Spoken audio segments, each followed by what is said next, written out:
From 1964 to 1973, some 766 Americans were held in captivity by North Vietnam. 114 died in captivity. Unlike prior wars where large numbers of ground troops were captured, the Vietnam prisoners of war were primarily aviators, Air Force airmen, or Navy and Marine flyers. Those captured endured years of deprivation, cruel physical abuse, and unimaginable torture. Despite that, 591 prisoners of war survived to return home in February and March 1973. Operation Homecoming brought these heroes home to us. America has not forgotten. For all of us, their inner courage and faith will continue to inspire our nation. Well, good afternoon. As we look forward to your Air Force Association's Airspace and Cyber Conference next week, I am humbled and thankful to kick off our conference with a phenomenal session that highlights our conference theme: air and space leadership for our nation today and tomorrow. I'm your Air Force Association President, Orville Wright, and with me today are two outstanding and proven combat leaders. I would also offer that for all Americans, military and civilian, their courage is exemplary. And like our guests, our current Chief of Staff, General C.Q. Brown, is also a proven fighter pilot, an air warrior absolutely committed to enable and empower our airmen to fight and win as they deter and remain ready to defeat the daunting peer threats posed by the Chinese and Russian militaries. And in fact, our Space Force Chief of Operations, General Jay Raymond, shares the same commitment to the readiness and ability of his Guardians to counter peer threat space capabilities, and let there be no doubt they know exactly how to do it. Well, I know the two air warriors here with me, Colonel Retired Tom Kirk and Colonel Retired Gene Smith, and offer some proven experience to reinforce General Brown's and General Raymond's leadership of the real and current fight that all of us count on our Airmen and Guardians to win every hour of every day. Colonel Tom Kirk flew both AT-6 spotter aircraft and F-86 Sabre fighters in the Korean War. He later flew F-105 combat missions as the commander of the 357th Tactical Fighter Squadron. Until about 1967, when he was shot down over North Vietnam. He was captured and taken as a prisoner of war, where he spent 1,964 days in captivity. He was released during Operation Homecoming in 1973. Subsequently, he served his final duty as the vice commander of all special forces in Europe and retired from the Air Force in 1978. Colonel Gene Smith began his career as a radar intercept officer. He later served with the 333rd Tactical Fighter Squadron in 1967 until he was forced to eject during his 33rd F-105 combat mission over North Vietnam. He was taken as a prisoner of war in October of '67 and spent 1,967 days in captivity until he was also released as part of Operation Homecoming in March of '73. Gene's final duty was Director of Operations of the 14th Flying Training Wing before retiring from the Air Force in 1978. Colonel Smith went on to become the National President and Chairman of the Board of the Air Force Association from 1994 to 1998. So with that, I'm ready to hear from, and I know our audience is, from such exemplary, proven combat Air Force leaders. So I'll start with Colonel Kirk with this question, and then Colonel Smith, please.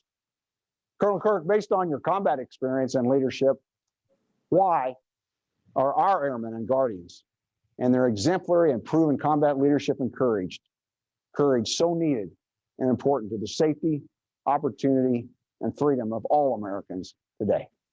Colonel Kirk, and then Colonel Smith. Thank you, Orville.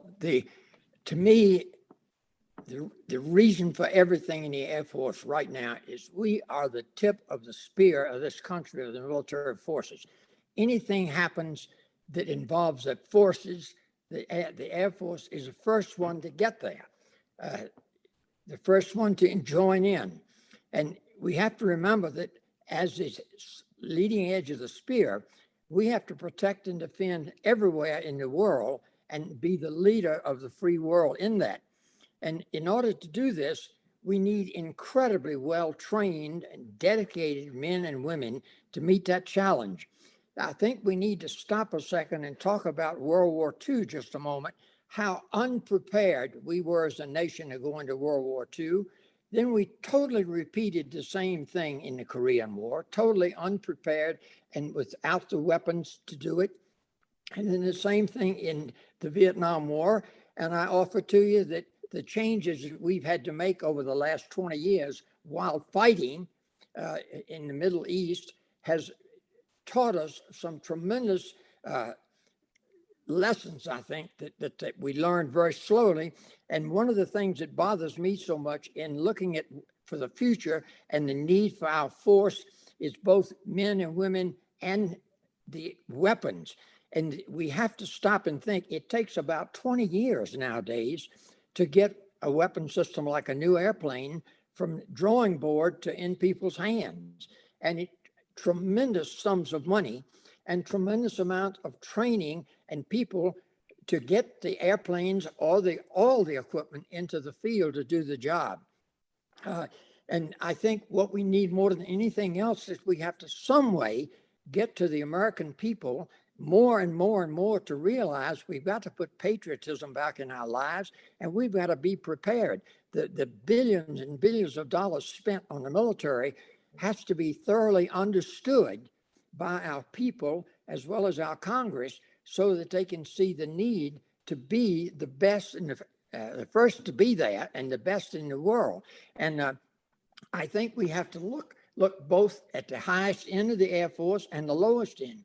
We've got to have trained, inspired, motivated, patriotic Americans at all levels and all ranks who are willing to study and to study harder probably than ever before in our history, because the technology and the complexity of everything we're doing politically and militarily is incredibly changing almost every day. And we've got to stay up and be ready because China is not lagging and Russia is not lagging. We've got to lead. We've got to lead the battle. Thank you, Orville. I will start this by we need to instill in everyone that serves in the United States military one thing. I am an American fighting in the forces that guard my country and our way of life. I am prepared to give my life in their defense. And when things get hard, like it has for so many people, imagine those troops in Afghanistan right now. They try to sort out what in the world is my country going to do for me. And the long, long time that Tom and I spent in North Vietnam. Here's another thing that you must never forget. I will never forget that I am an American fighting for freedom, responsible for my actions, and dedicated to the principles which make my country free. I will trust in God and the United States of America. Those are the first and the last article of the Code of Conduct. I did a lot of reading on that over the last week or so, and as I was thinking about this and what we would say, forget all of the crap that I've been hearing at the top about inclusivity and diversity. Give them a chance. That's all that's required. Give them a chance, and they will respond, and instill in them what they are doing. They are fighting for the United States of America. I don't care if you are someone doing a typewriter, or not a typewriter anymore, but a computer at the lowest levels of the Air Force, or you're at the tip of the spear, as Tom talked about. You are part of the team, and you are responsible for your actions. And because you are a Airman and Guardian, is I'm unfamiliar with that word, but I know where it comes from. You're part of the equation that makes this country free. Well, thanks to both of you. Inspiring and words to live by. for certainly every Joint Force warrior, soldier, sailor, airman, and Marines, and really every citizen of this great nation. So let me move on a bit. Your experience in combat air forces employment, and certainly in the time you fought and prevailed your own fight during Hanoi, your time in Hanoi. Could you elaborate a bit more and share your perspective on both enduring training and professional development, but then that training tied to the requirements from your perspective for weapon systems? And while the technology has changed, weapon systems requirements, including the ability to find, target, and track and kill targets, really hasn't changed since you were doing just that during your time flying F-105s in Vietnam. Tom? Please, Colonel Kirk. Tom. Thank you. I think based specifically on what you said, the most amazing thing to me is the fact that I don't give a damn how good you are at any point in your career. You could be 50% better on any given day. And never in a pilot's life, a flying life, is he ever going to be any better than he's just when he's a line pilot, probably 2 years in a fighter squadron and training, maybe a flight command or whatever. He's going to be as efficient at flying almost as he's ever going to be, because that's his primary job. And then comes all the growth and training and responsibility as we go up the line. And in my personal experience and observation, I've seen a tremendous failure up in some of the upper levels of leaders because they've been rushed into the jobs. We call fast burners, as we call them. Some wonderful people, but nonetheless, we're talking about being ready. And the few times I actually been in fights in the air, I think back, I don't know anything compared to what I ought to know. And Robin Olds was a pretty good friend of mine, and we used to talk during skiing up at Steamboat Springs after we retired. And that guy was an absolute master at air-to-air fighting. I was pretty damn good at air-to-ground, but I was never very good at air-to-air fighting because we never had the opportunity to do it in nuke airplanes, primary airplanes whose primary mission was nuclear attack, which most of my career was. And but if you look at this, things are changing technically and electronically so rapidly in the Air Force and in the whole world that it's difficult to keep up. I had the good fortune to speak at a graduation of a class of the F-35 just recently at Luke Field, and I'm absolutely amazed. It took me 3 months to go through F-84 training in Luke Field in 1953 before going to Korea, and those guys are taking 10 months to get through the same basic program, except their time is spent so much on weapon systems and the delivery methods. We didn't have all that stuff in those days. And what I'm getting to in the whole few words is we've never seen the need as great as we do today for training and knowledge and understanding of technology, particularly things to do with weapon systems, use of weapon systems, the weapons themselves, and how to employ them in the best situations. And Colonel Smith, welcome to elaborate. You might talk a little bit about the new work that was done during Vietnam to find targets, find SAMs, and kill them. And again, there are some enduring requirements, if you will, in combat air forces employment, and certainly finding and killing targets is one of them. So please. I think Tom would tell you when Vietnam started, and that started before 65. But in 65 was when most of the air battles started in North Vietnam, as we were trying to take out whatever targets that they would let us hit, which for the first 3 or 4 years, up through 68, they were minuscule. We went until Tom and I got shot down. That was the first time they ever released the ring around Hanoi, the 10-mile ring around Hanoi.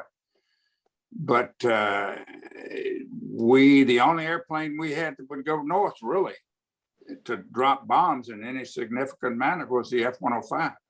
When the F-105s first went over there, the Weasel airplane was a 100F. That got shot down in 65, Tom, is that correct? Yes, when correct. John Pitchford got shot down.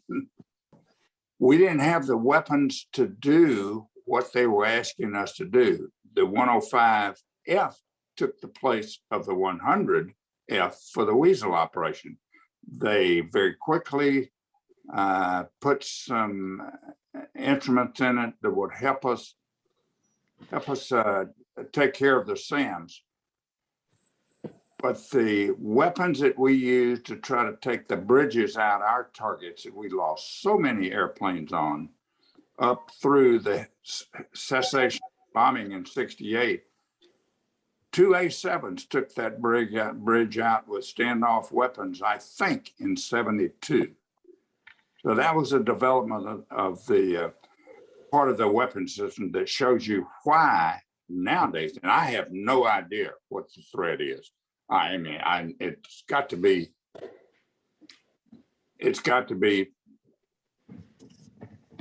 very, very difficult. I guess very, very immense when you take on China. I hope that we have the right weapon system to do that. But more than anything, I hope that we have the resolve to do it. Well, that leads actually, Gene, to the next question, starting back with Tom. And while both of you have direct, and I would offer lasting and applicable experience and perspective for the role of combat air power in direct support of Army operations across Vietnam, could you also address what might have been achievable had less restrictive rules of engagement allowed you to engage high-value strategic level and logistic support targets in and around Hanoi, including the harbors being used by other countries to aid the North Vietnamese Army? Tom, can I come in first on you on this thing? Because that's an easy one. Please do. Yes, that is an easy one. I think everybody that even has any idea of what went on in Vietnam. We actually went in Vietnam in what, 60, 61, maybe perhaps even before then. And the Guff and Tonkin incident in August of '64, where our good friend Everett Alvarez got shot down on and spent more than 8 years. We never actually went after Vietnam. We never had the political will to win the war. It was a micro escalation. If what had been done in December of '72 had been done in '65, the results would have been the same that they were, that we lost 58,000 people and spent 8 years doing. To me, it's that simple. Sir, Colonel Kirk? Well, I would say that the last thing Gene said was the key to everything. I don't think it would have been a lot different if we'd have stayed there another 3 or 4 years with the concept and the philosophy and the strategy being used. What I learned about the war specifically was that it was not a war ever fought to win from day one. And the most amazing thing of my whole experience up there was how in the world could President Johnson and Secretary McNamara, how could they turn the war on and turn it off? It would let us go north and bomb very useless targets, a small wooden railroad bridge. It wasn't worth an automobile. And we never were allowed to attack the major targets. Could have shortened the war, such as the harbor. There's absolutely no reason in my mind, if we are at war, why we couldn't blockade that harbor. We didn't have to sink Russian or British ships that were coming in there to bring materials, but we could have blockaded that harbor and kept them from getting weapons. The Northeast and the Northwest railroads that we went to every day to try to intersect them, but we never were allowed to really get to where the damage could be done. And my whole thought on this whole experience is, it looks to me like since World War II, as a nation, we've never gone into a conflict with a clear set direction and end method. What are we there for? How long are we going to be there? And I don't want American men and women killed or wounded just for the sake of some political thing. I think we ought to think long and hard before we go to war. But I need to inject right now, I think, the major thing of all of us in this whole deal to me is we have to be the best in the world as a nation. If we are going to be and stay the best in the world, we've got to have our public and our Congress come together with our military and understand in order to be the best in the world, we have to have the best military in the world. Yes, we'd like to settle every discussion and every argument with an enemy or a friend without military. But the military standing behind you is what gives you the power. And we've always had it. And if we don't have that power, we're going to operate from a position of weakness. And I'm terribly afraid that's where we are, especially this past weekend. It's so bad. But I think it's so important that we learn and be prepared and be trained for the next war, whatever it happens to be. I remember first meeting General Russ Daugherty after I came back out of North Vietnam. I was at Columbus Air Force Base and he came to visit us. He was SAC at the time. And I got invited to hear him speak at a Rotary enclave by the wing commander, Colonel Jim Creedon, who was one of my dearest friends, turns out. We went to hear, I actually rode over with General Daugherty and heard him speak that night. And it was a wonderful speech. He met his speechwriter. But the last thing he said in that speech was, "It is my goal as Commander-in-Chief of the Strategic Air Command that when my counterpart in the Soviet Union gets up and looks at the United States and its status of forces, that he will turn to his boss and say, 'Not today, comrade.'" Excellent, Jay. Got that. And Yes, that sir. is key. That's what the military is about. It would be great if we didn't have to fight wars. And if we had that kind of attitude and had that kind of posture and had that kind of force, we'd be a lot further in the battles than we were in Vietnam. Desert Storm was a beautiful example of being ready, decisive, never losing sight of the goal and what your objective was. Chuck Horner, Buster Glosson, Schwarzkopf did that because they learned in Vietnam. Yes, sir. Words to live by. If we could shift a bit to your sharing of perspective for both our Airmen and Guardians and certainly our soldiers and sailors and Marines and every American leader, from those we elect to those who vote. So I'll ask this question back to Colonel Kirk and then Colonel Smith. While you were both prisoners of war for 6+ years, you were obviously unaware that American society had become very divisive. Could you talk just a bit about what that meant to you personally and professionally after your release, as well as offer how destructive such societal divisiveness can be today for our national security, including direct impact on the morale and combat readiness of joint warfighting teams? Yes, very interesting. The absolute worst day of my life was the day I was shot down, of course. And about 7:30 in the morning, and when they finally got in a prison camp, we went through the torture sessions and all. And after about 8 days of every 5 minutes of the day and night saying, how me, why me, what did I do wrong? Could I have done something different with that airplane? The anti-aircraft fire wouldn't have hit us. And my family doesn't know if I'm alive or dead. I have no idea how long I'm going to be here. They've tortured me, and I've broken the code of conduct, as I think most of us did, and gave them something. I have no idea what I said. I was so out of it, but I failed in that respect. So when I was putting myself for the first time, you hit right on the head the things that we're going through. I think every POW. What am I doing here? Will I ever get out? Will I ever go home? And after you agonize through that, you come to a meeting of minds into your heart, and you dig deep and you say, you know what? I'm an American.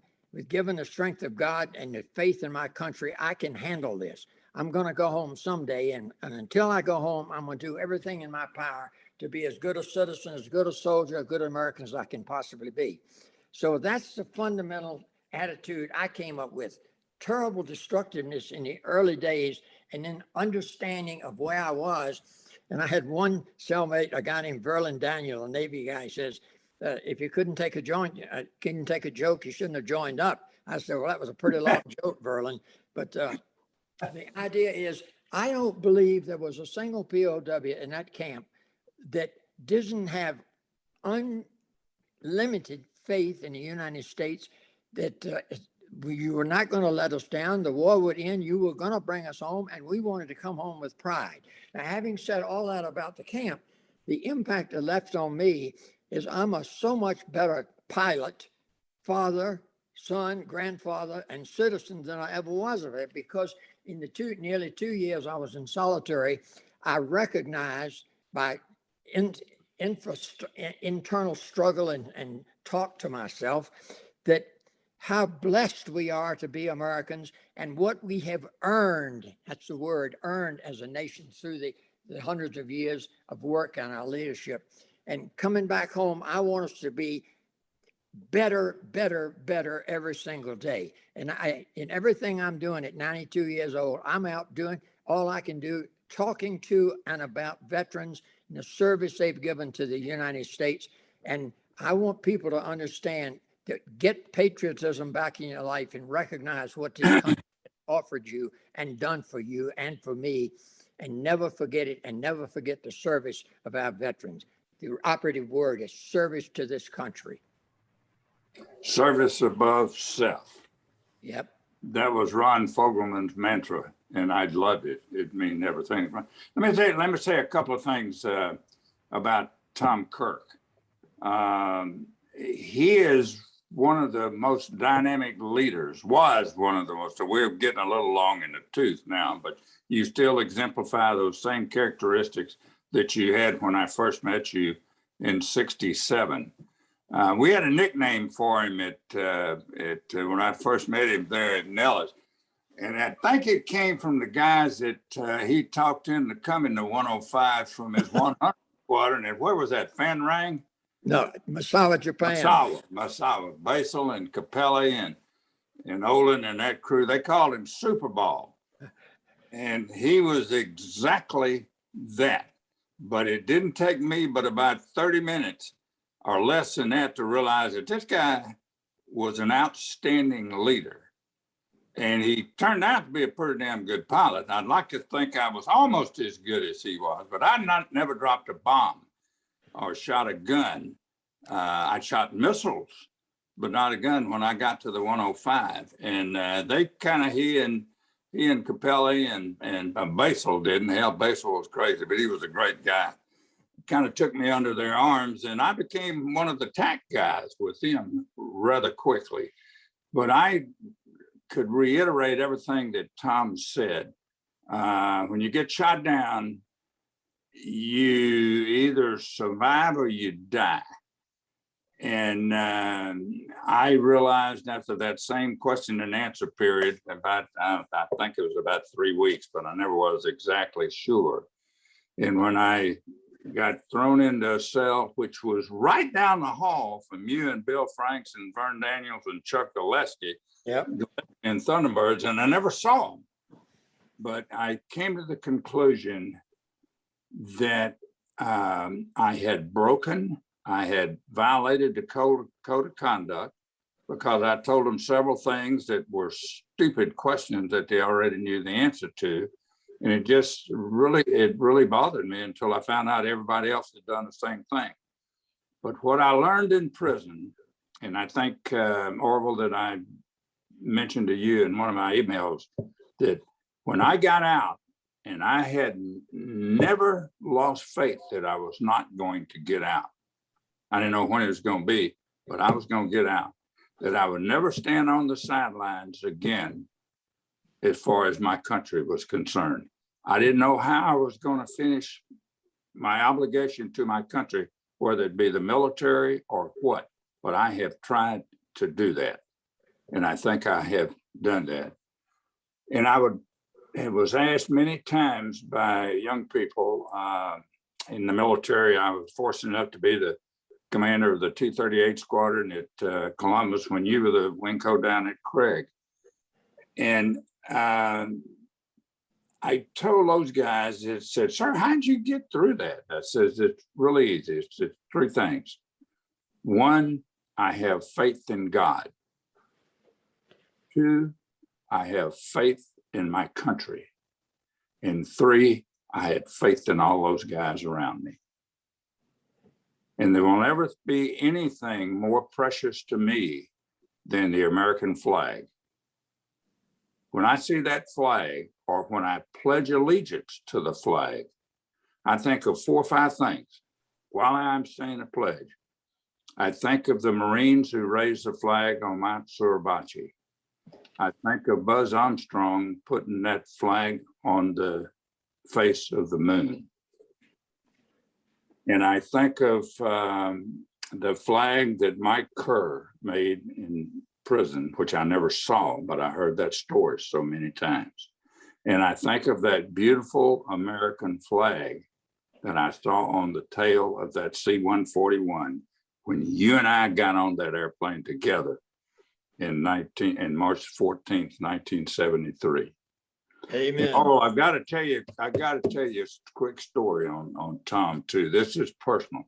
Tom tried to get me to go over to Vietnam early with him because he just knew that the war was going to be over before he could get over there and get in it. And I told him, I said, "Tom, well, I think I'll just wait and go over with the rest of the guys."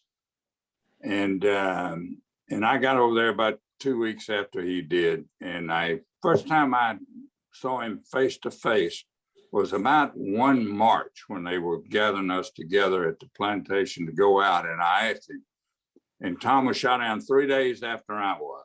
I says, "Tom, you think we're going to get over here before the war was over?"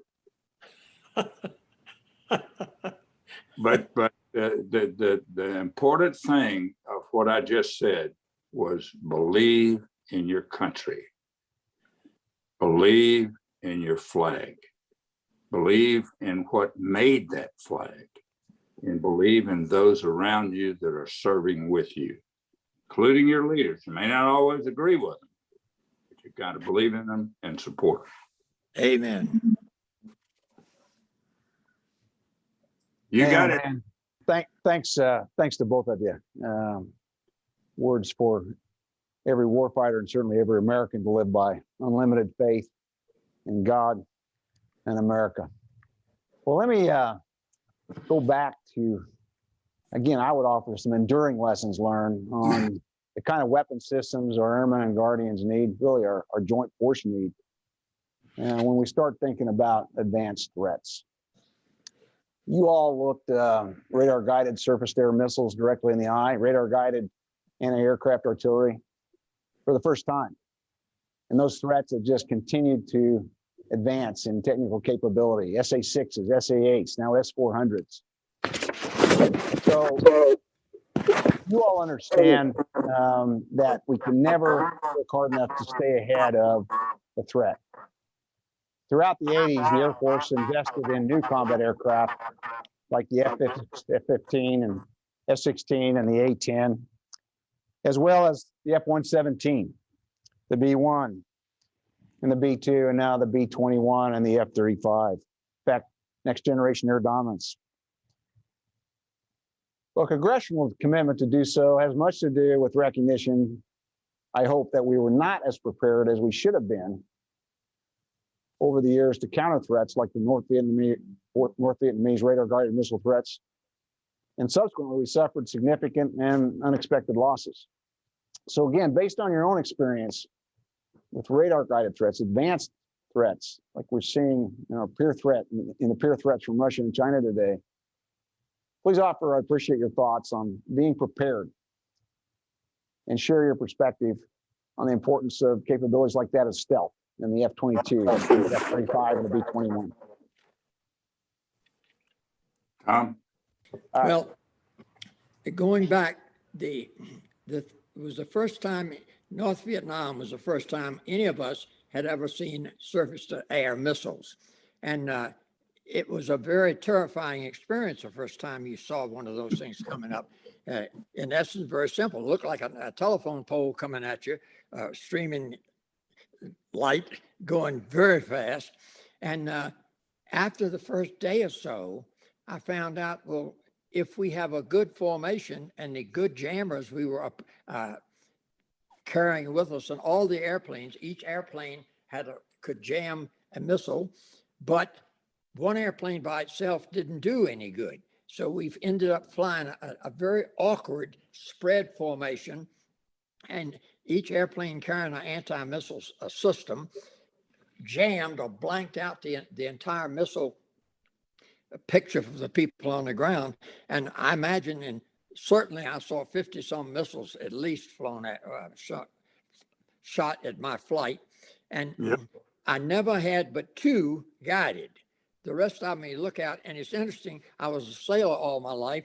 And if you see a missile coming up at you and you start turning, wherever you turn, the missile stays the exact same place on the windscreen, or you look at it and you're always looking at it, you know it's tracking.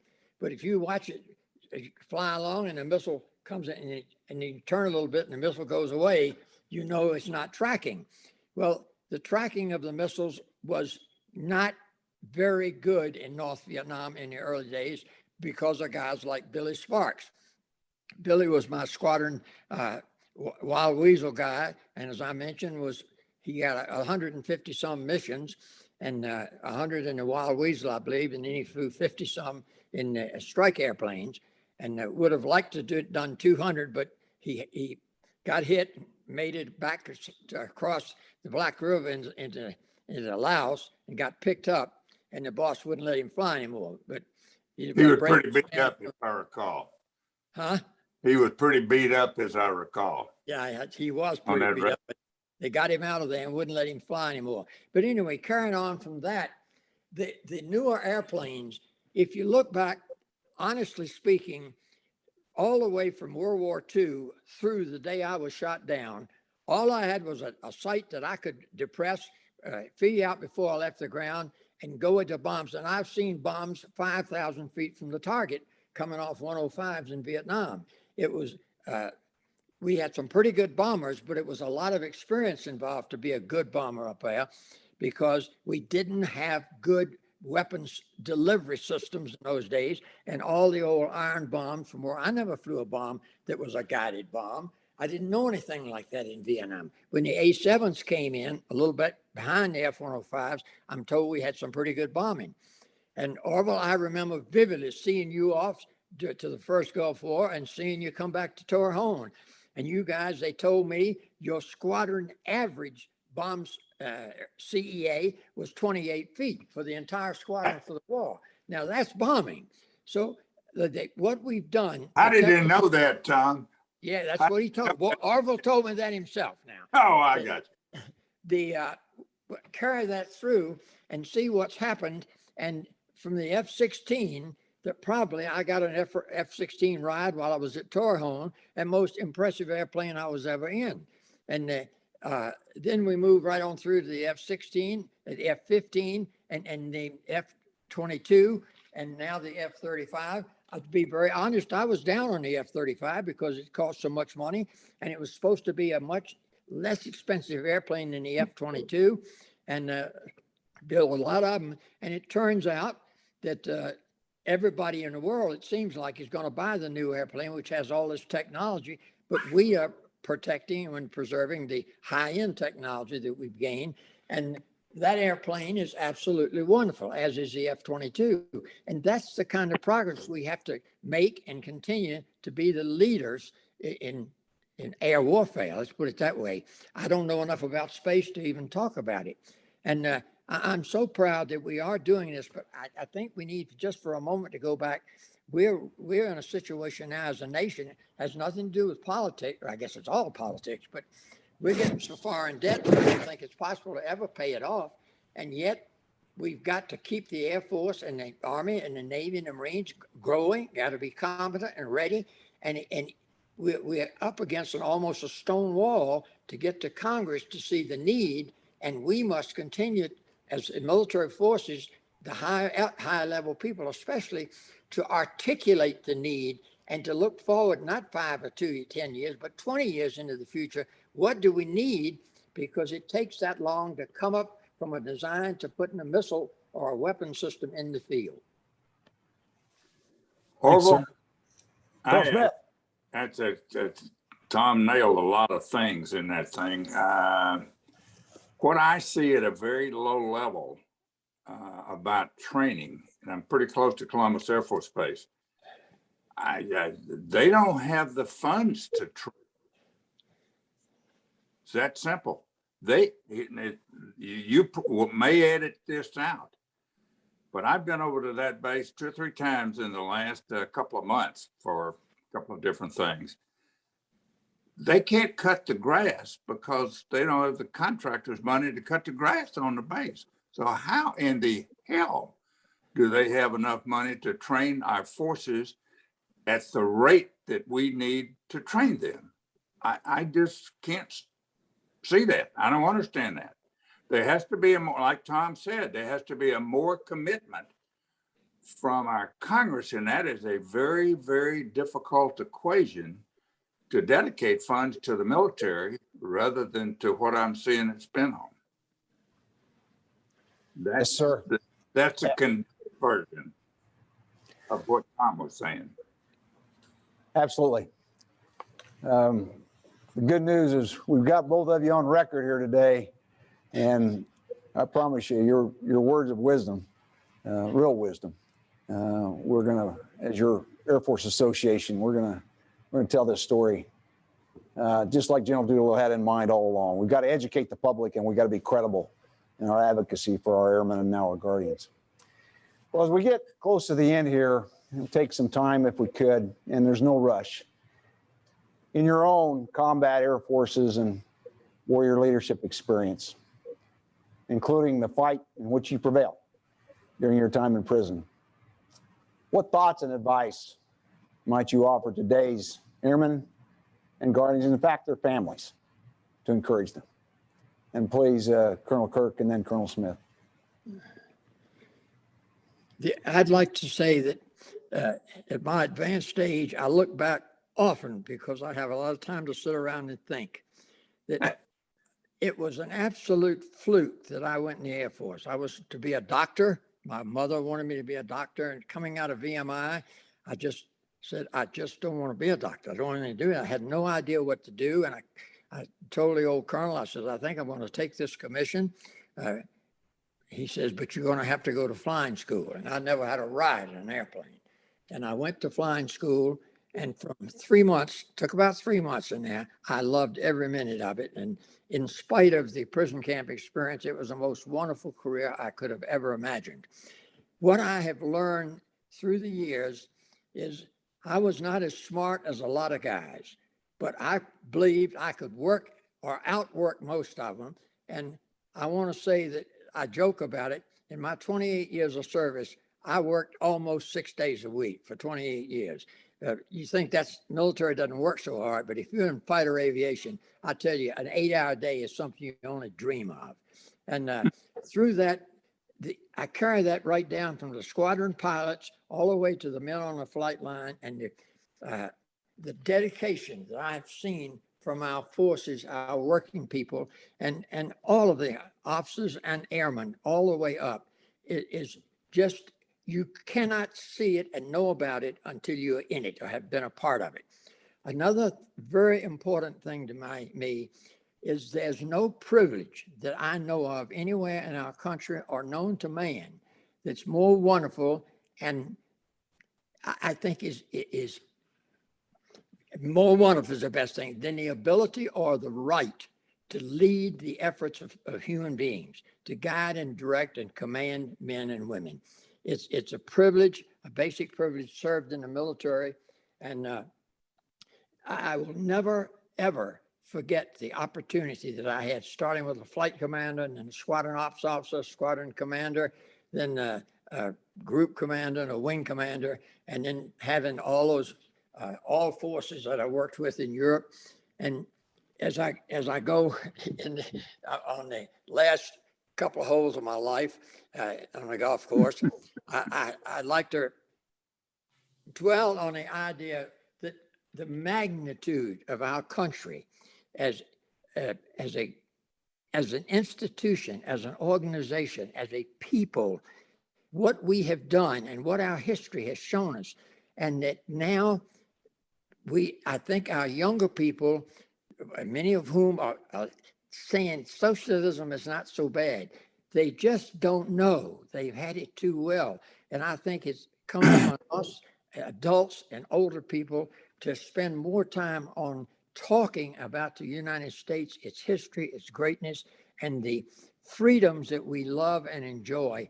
And every chance I get, Orville, I've made 160 some talks since I've been out in Phoenix, and I'm always advocating for veterans and talking about the wonders of this country and what we need to do.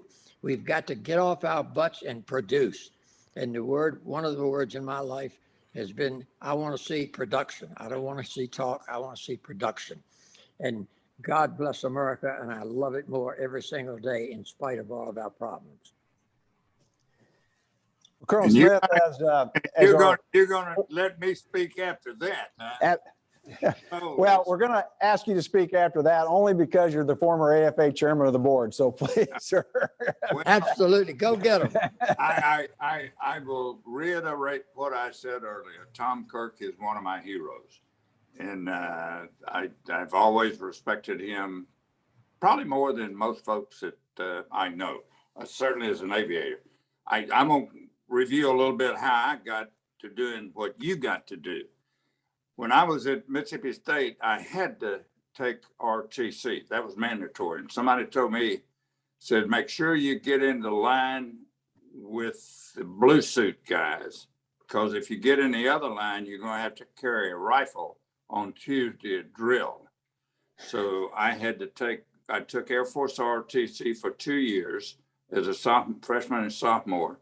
And then it was a decision for the last 2 years. I was a chemical engineer and had a block to take advanced RTC. And I really thought about that. But then I found out that they paid 90 cents a day if you were in advanced RTC. That was $27 a month. And that was a 27% increase on what my monthly stipend was that I was living on. And then when I got, we took our test and everything for pilot training or nav training, I had astigmatism. That's how I wound up in nav school and RO school. And then my goal was to be a pilot.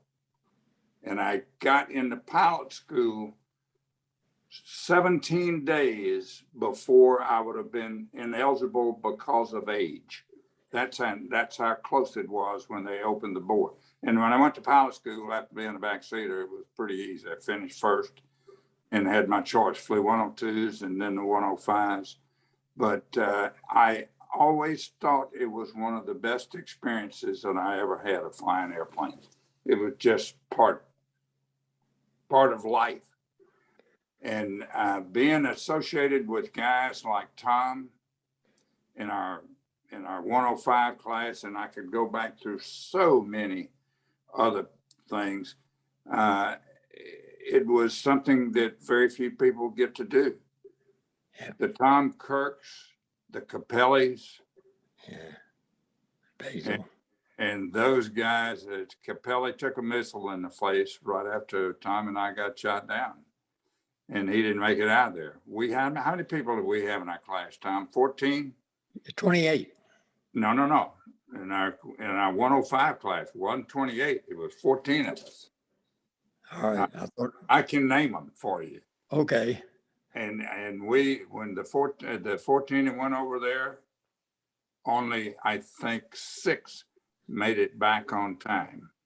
And we had 4 KIAs and four POWs. And so that was a bunch that was at the right place at the right time or the wrong place at the right time. But I think every one of us that came out of that POW situation appreciated God and our country more than we would ever had, having gone through that. And so that's what kills us, to watch certain things happen at the top levels of our country, of our government, and with the socialistic trends that is going on in this country. Most of our politicians have no idea what it is to serve their country. They just don't.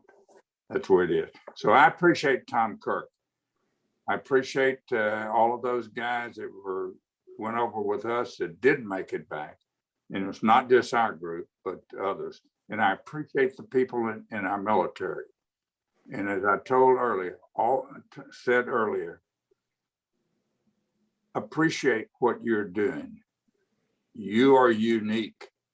You have an opportunity that most don't. Appreciate what your country is. Make sure you keep it that way. Well, thank you so much, Colonel Kirk, Colonel Smith. We really do. Our Airmen and Guardians today, certainly your younger protege, Orville Wright, are reminded that we stand on the shoulders of giants. And your message and your leadership will endure. We will find every possible way to tell your story today through our Air Force Association ability, within our Air Force Association mission, through social media, and certainly as this time together kicks off our 2021 Airspace and Cyber Conference, where we hope to reach thousands and focused on professional development. We couldn't have 2 better, more articulate, experienced, and absolutely credible leaders to follow in our theme, air and space leadership, today and tomorrow. So God bless you guys. It's been an honor and fun to be with you. We'll just keep fighting and praying and fighting. And again, we cannot thank you enough.